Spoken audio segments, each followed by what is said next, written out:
Dans les vastes étendues de l'Afrique, chaque grain de sable porte l'histoire millénaire du continent, tissant un tapis chatoyant de spiritualité à travers les croyances.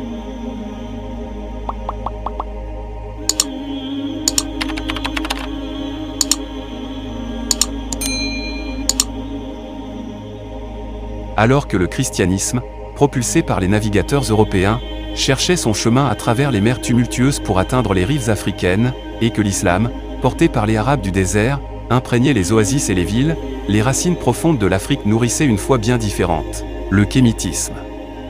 Les anciens Égyptiens, héritiers de cette tradition, savaient depuis des temps immémoriaux que le divin résidait dans chaque souffle de vent, dans chaque étoile scintillante du ciel nocturne, dans chaque frisson des feuilles des arbres.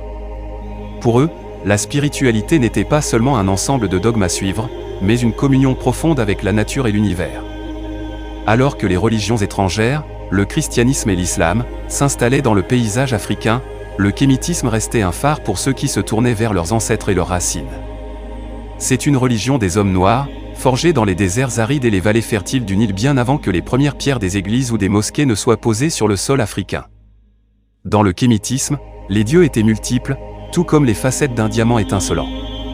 Osiris, Isis, Horus, et bien d'autres encore régnaient sur un panthéon riche et complexe, offrant aux croyants un miroir de leur propre humanité et une connexion avec le divin à travers le cycle éternel de la vie, de la mort et de la renaissance.